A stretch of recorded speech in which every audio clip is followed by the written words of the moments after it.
मैं बुद्ध की मजबूरी सोच के परेशान होता हूँ कई बार, और फिर मैं सोचता हूँ कि काश यशोधरा जैसा व्यक्तित्व सबका होता। बुद्ध की रियल कहानी क्या है शायद किसी को नहीं पता। मैं जिस कहानी की बात कर रहा हूँ, मैथिली शरण गुप्त नाम के एक बड़े प्रसिद्ध कवि ने यशोधरा नाम की पुस्तक में वो कहानी लिखी है, भूमिका में जिक्र किया। बुद्ध बचपन से ही थोड़े से वैरागी किस्म के व्यक्ति थे। उनकी कुंडली देख के एक ज्योतिषी ने बताया भी था। माता पिता बहुत परेशान थे, शुद्धोदन उनके पिता का नाम था। माता पिता ने बहुत कोशिश की कि इस बच्चे का मन विरक्त न हो। अच्छा महल बनवाया, सारी सुविधाएं दी। जैसे ही बुद्ध थोड़े से किशोरावस्था में आए, उस समय की दुनिया की सबसे खूबसूरत महिला से, लड़की से, यशोधरा से उसकी शादी करवा दी। यशोधरा के पिता ने काफ़ी एग्ज़ाम लिए बुद्ध जी के, वो सारे एग्ज़ाम में पास हुए तब जाकर शादी हुई, ऐसे नहीं हुई। शादी हुई तो बुद्ध भी ठीक था, रमे रहे उस जीवन में।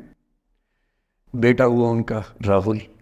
अब बुद्ध की विरक्ति का भाव बढ़ता जा रहा था। 29 साल की उम्र के आसपास ऐसा हुआ कि उन्होंने एक मृत व्यक्ति को देख लिया, एक बूढ़े को देखा, एक भिखारी को देखा, एक बीमार को देखा। विरक्त हो गए और उनका मन हुआ घर छोड़ दूं, ज्ञान की खोज में चला जाऊं। अब ज्ञान की खोज में जाएं, उनको पता है कि भाई मेरी पत्नी भी है, मेरा बेटा भी है, राज्य भी है, कैसे छोड़ दूं? छोड़ना जरूरी है। अंदर की आवाज है कि छोड़ो, तुम इस चीज के लिए नहीं बने हो, तुम्हारा स्वधर्म कुछ और है। बाहर की जिम्मेदारी है कि छोड़ नहीं सकते। मैं अनुमान करता हूं कि बुद्ध ने शायद अपने पिताजी से कहा हो कभी कि पिताजी मैं बहुत परेशान हूं, छोड़ना चाहता हूं। तो पिता ने समझा बुझा के मना किया होगा कि बेटा शोभा नहीं देता, ऐसा मत करो। हो सकता है पत्नी से भी बात की हो, पत्नी ने भी कहा हो कि ये क्या बात हुई, हम सबका जीवन तुम पे टिका है, बच्चा अभी बिस्तर से भी नहीं उतरा है, अभी तो चलना भी नहीं शुरू किया है, तुम ऐसी बात कर रहे हो। इसका जिक्र नहीं मिलता इतिहास में कि ये बात हुई कि नहीं हुई। और एक दिन बुद्ध ने तय किया और वो आधी रात को पत्नी और बेटे को सोता हुआ छोड़ के चले गए।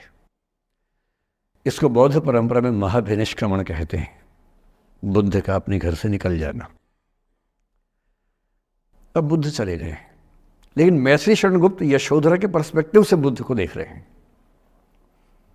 यशोधरा बहुत परेशान है, भाई पति चला गया है, बच्चे का पिता चला गया, मजाक थोड़ना है। राजा परेशान है कि उनका उत्तराधिकारी चला गया है। यशोधरा इतनी परेशान है, बहुत लंबे समय तक छंद आते रहते हैं कि वो कितनी बेचैन है, कितनी परेशान है। लेकिन यशोधरा की सबसे बड़ी परेशानी इस बात से नहीं कि बुद्ध चले गए, इस बात से है कि बिना बताए चले गए, भरोसा नहीं किया। और वो अपनी सहेली से कहती है, सिद्धि हेतु स्वामी गए, यह गौरव की बात। मुझे गर्व है कि मेरा पति इतने महान काम के लिए गया है। सिद्धि हेतु स्वामी गए, यह गौरव की बात, पर चोरी चोरी गए, यही बड़ा व्याघात। सखी सखी वो मुझसे कहकर जाते, कह तो क्या वो मुझको अपनी पथ बाधा ही पाते, क्या मैं रास्ता रोकती उनका? उसके मन में ये मलाल है कि बिना बताए चले गए। वो इस भाव को लेट गो नहीं कर पा रही है, परेशान है। फिर बुद्ध को ज्ञान मिला 6 साल की तपस्या के बाद, बोधगया में बोधि वृक्ष के नीचे ज्ञान मिला। बात फैल गई। जो 5 शिष्य बुद्ध को छोड़ के भाग गए थे उनके बुरे वक्त में, उन्हीं 5 को बुद्ध ने सबसे पहले ज्ञान दिया सारनाथ में, जिसको धर्मचक्र प्रवर्तन कहते हैं। बुद्ध की ख्याति बढ़ने लगी। शुद्धोदन ने बुद्ध के पास, अपने बेटे के पास कई लोगों को भेजा ये कहने के लिए कि भाई यहां भी तो आओ, हमसे भी तो मिलो। बुद्ध का ऐसा प्रताप था कि जो उनके पास जाता वो बुद्धम शरणम गच्छामि हो जाता, वापस ही नहीं आता। तो फिर शुद्धोदन ने बुद्ध के बचपन के एक दोस्त को ये कह के भेजा, भैया मैं जानता हूं तुम वापस नहीं आओगे, पर प्रभावित होने से पहले बोल देना कि पापा याद कर रहे थे। तो वो गया, उससे वायदा निभाया, हो तो गया, बुद्ध के संग में दीक्षित हो गया, पर वायदा निभा दिया। तो बुद्ध ने कहा जरूर जाऊंगा, पिताजी की आज्ञा है तो जाऊंगा ही जाऊंगा। बुद्ध पहुंचे अपने कपिलवस्तु, जो अपना इलाका था, वहां पहुंचे। पूरे कपिलवस्तु में, नेपाल सिद्धार्थनगर से नेपाल जाएंगे तो नेपाल बॉर्डर पे ही कपिलवस्तु है। मैं देखने गया था वो जगह जहाँ बुद्ध पैदा हुए थे, बड़ा सुंदर स्थान है, आप भी जाकर देखें कभी। तो बुद्ध पहुंचे रात को, एक धर्मशाला में रुके। अब वहाँ हल्ला मच गया कि राजा का बेटा धर्मशाला में। बुद्ध ने कहा भाई मैं देखो राजा का बेटा बन के नहीं आया हूँ, मैं बुद्ध बन के आया हूँ। सुबह उठ के भिक्षा मांगने लग गए उस इलाके में, अपने ही पिता के राज्य में। पिता ने सिर पीट लिया कि भाई क्या कर रहे हैं। फिर बुद्ध ने सूचना भिजवाई कि मैं बुद्ध हूँ, बेटा हूँ संयोग से, ठीक है मैं आ रहा हूँ मिलने के लिए, पर मैं बुद्ध होके आया हूँ, मेरी चर्या है, नियम है, मैं भिक्षा से ही जीवन जीता हूँ अपना। ठीक है, पिताजी ने कहा चल कोई बात नहीं। फिर बुद्ध गए पिता से मिलने, पिता से मिले, सबसे मिले, भरी सभा में। लेकिन यशोधरा नहीं आई मिलने के लिए, लेट गो नहीं कर पा रहे थे। उसके मन में दर्द था, छुप के क्यों गया, बता के जाता।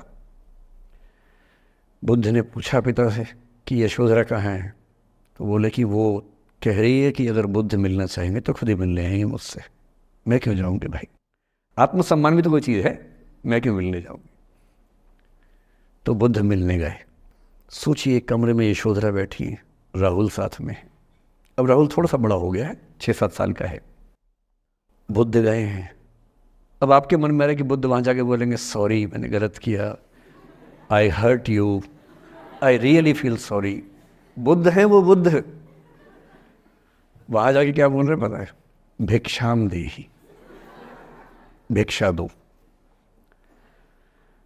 और यशोधरा कितनी महान महिला रही होगी, उसने अपने बेटे का हाथ बाप के हाथ में दे दिया।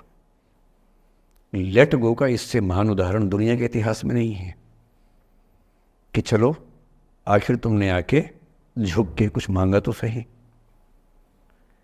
उसकी जितनी ईगो थी, अहंकार था, सब विगलित हो गया।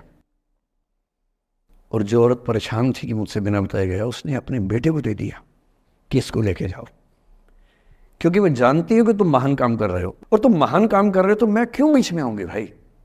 मेरा पति महान काम कर रहा है तो मुझे खुशी होनी चाहिए, और तुम्हारी उस खुशी में मैं क्यों पीछे हटूँ। बस मुझे भरोसे में लेके जाते तो और खुश होती।